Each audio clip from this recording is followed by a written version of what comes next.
Twórcy filmu Karate Kid Legends chyba sami do końca nie wiedzieli, w którą stronę chcą podążyć.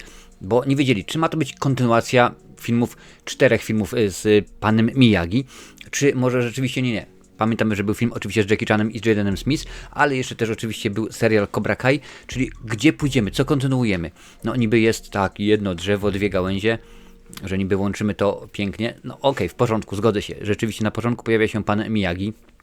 Mamy, no może nie retrospekcję, ale po prostu mamy scenę z pierwszego filmu i tam troszeczkę to jest rozwinięte, powiedziane skąd pan Miyagi znał pana Chana, czyli krótko mówiąc skąd Noriyuki Pat Morita świętej pamięci znał Jackie Chana. Więc rzeczywiście, a może Hana, no nieważne, dokładnie wiesz o co chodzi. W każdym razie twórcy chyba sobie nie przemyśleli, oni pomyśleli pewnie tak, okej, mamy oryginalną serię, tak, 4 filmy, potem jest Jackie Chan, potem jest mega popularny teraz Cobra Kai, wiadomo, na Netflixie, co prawda nie był tak popularny, kiedy był na YouTubie, no ale teraz jest tam i rzeczywiście zrobiono w ten sposób, więc w porządku, troszeczkę polecimy na nostalgii, troszeczkę weźmiemy nową fabułę, podążymy do przodu i będzie fajnie. Tak pomyśleli, ale czy tak rzeczywiście jest? No niekoniecznie, bo oczywiście zacznę od początku. Czy film wnosi coś ciekawego, nowego, oryginalnego? Nie. Nie, tak naprawdę nie.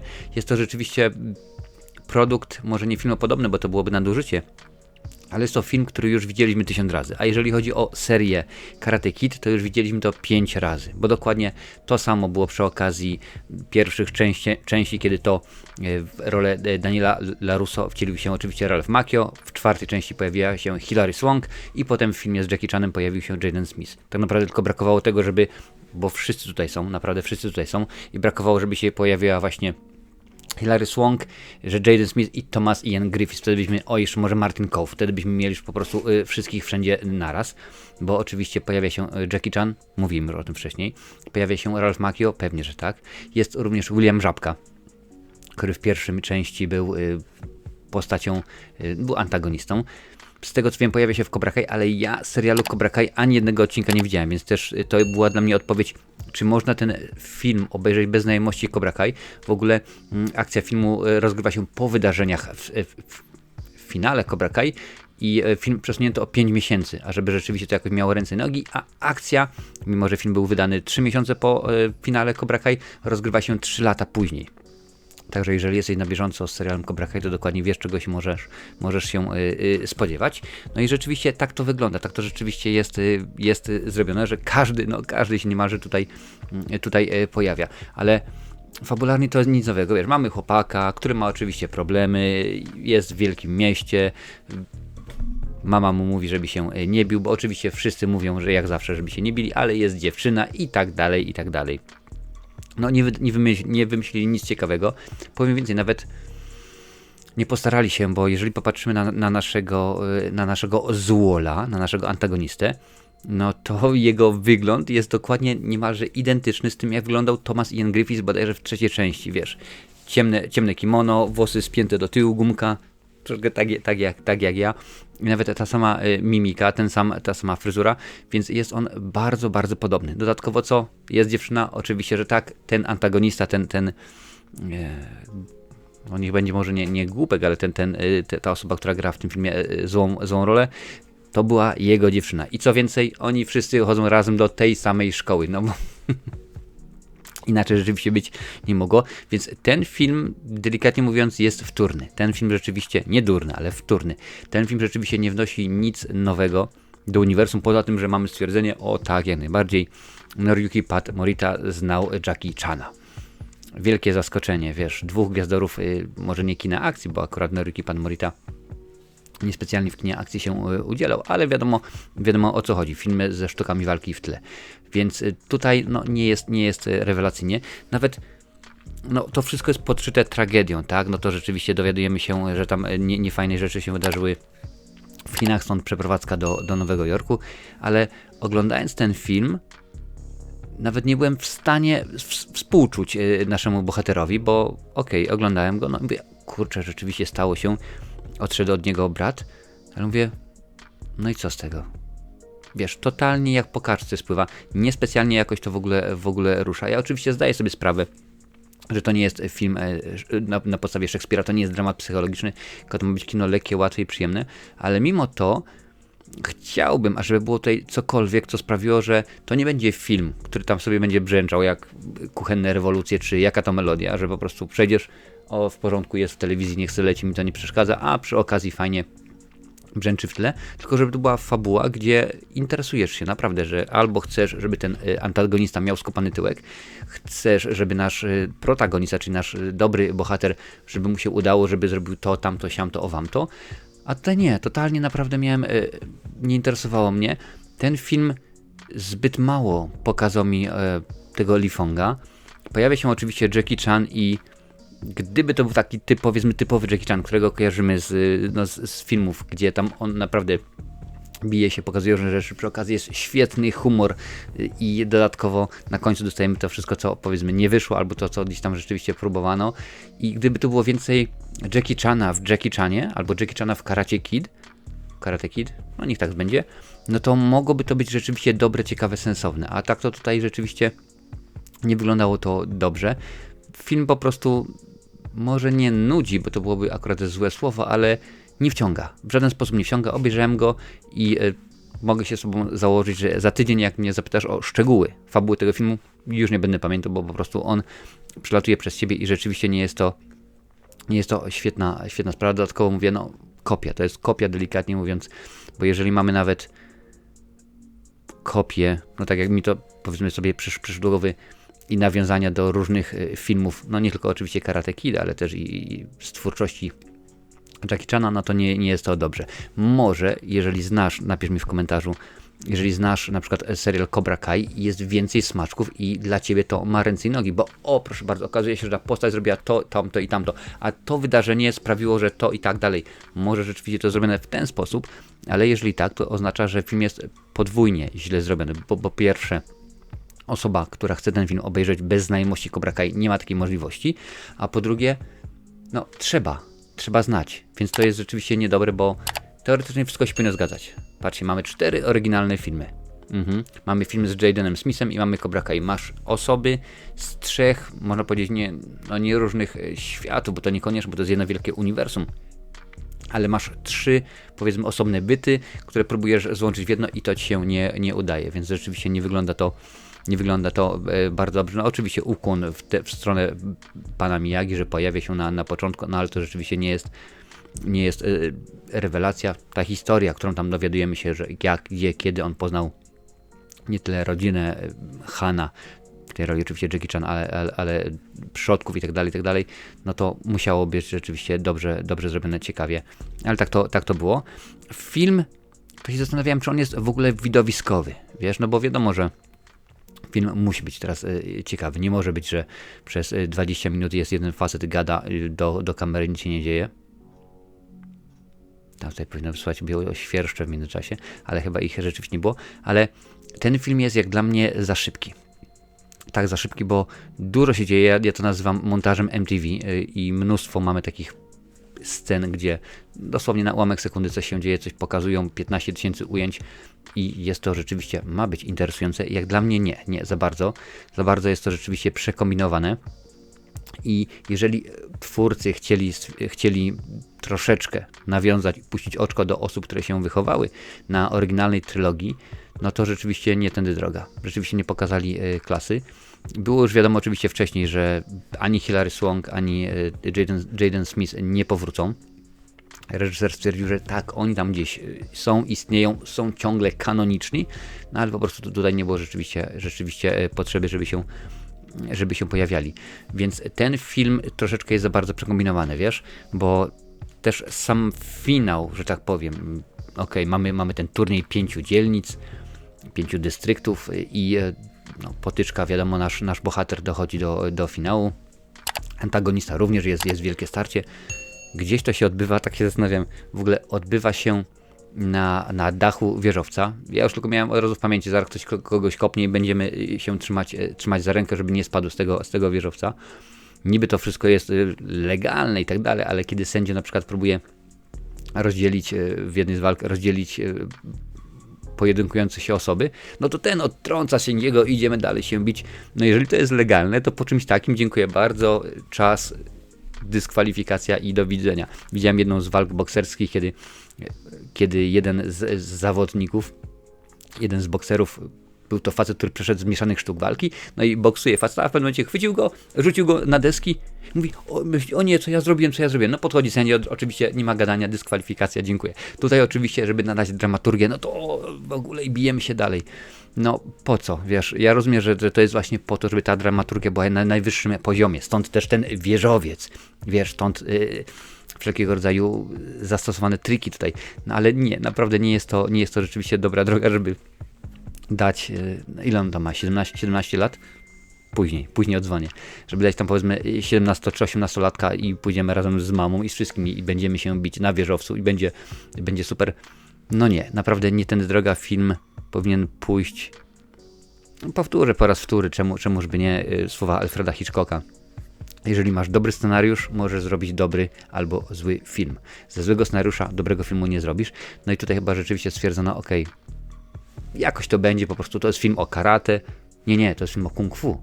Ale to wiesz co robimy tak, że tu mamy karate i kung fu, że to jest sztuka walki, że jedno drzewo, dwie gałęzie, będzie super świetnie.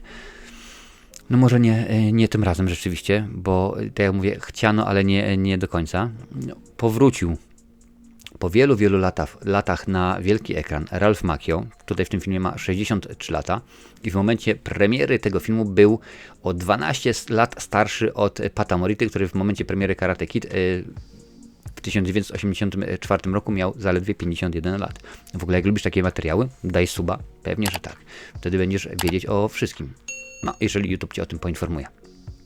Jackie Chan w ogóle swoją drogą miał 71 lat i to, co widzisz na ekranie, wszelkiego rodzaju te rzeczy, sztuki walki, bijatyki, to Jackie Chan wykonywał sam i bez jakichś specjalnych treningu. On w wywiadzie powiedział, słuchajcie, ja trenuję sztuki walki od 64 lat codziennie.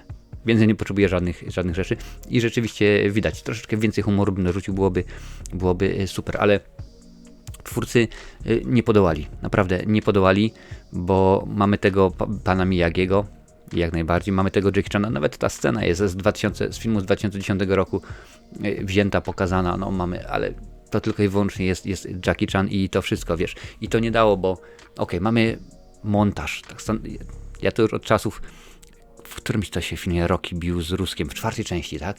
Kiedy rzeczywiście tam Rocky trenuje w tych paskudnych warunkach Związku Radzieckiego, no my wiemy, że to nie był Związek Radziecki, tylko Stany Zjednoczone albo Kanada, ale tak, jak najbardziej, gdzieś tam w śniegu biega, a ten Rusek, Dolph Lundgren, właściwie Rosjanin, trenuje elegancko w zawodowej siłowni, no to pięknie. Od tego czasu za każdym razem, jak tylko oglądam, i nieważne czy mówimy o tym filmie, czy był też taki film różnego rodzaju tytułu. To był pierwszy film, w którym Jean-Claude Van Damme wcielił się właśnie w antagonistę, w Iwana, nomen omen. Albo Karate Tygrys, albo Bez odwrotu, wiesz. Chłopak chce trenować karate i pokazuje mu się duch Bruce'a Lee i on go rzeczywiście trenuje. I od tego mniej więcej momentu uwielbiam te wszelkiego rodzaju montaże, kiedy nasz bohater trenuje. I tutaj nawet jest taka jedna scena, kiedy nasz bohater trenuje i Jackie Chan mówi, tam gdzieś zawieszony na drabince, brzuszek, ściągnij kurtkę, załóż kurtkę. Od razu mi się przypomniało wax on, wax off. I przy okazji też był taki film z Jackie Chanem, no wiele filmów było z Jackie Chanem, ale ten konkretny Pijany Mistrz. Potem była Legenda Pijanego Mistrza i tak dalej, gdzie rzeczywiście Jackie Chan też był taki zawieszony, musiał takimi malutkimi filiżankami nalewać wodę, a potem, że tak powiem, z wiadra na dole tą wodę przelewać, odlewać i tak dalej. I od razu mi się przypomniało, że no to rzeczywiście jest tak. I takich nawiązań w tym filmie mamy naprawdę bardzo dużo, więc już nie same Karate Kidy, ale też właśnie filmy z biografii Jackiego Chana. Filmografii Jackiego Chana. Tak, filmografii. Coś naprawdę się dzisiaj język plącze. Ale to miało być zrobione fajnie, miało być zrobione super i nie jest, wiesz?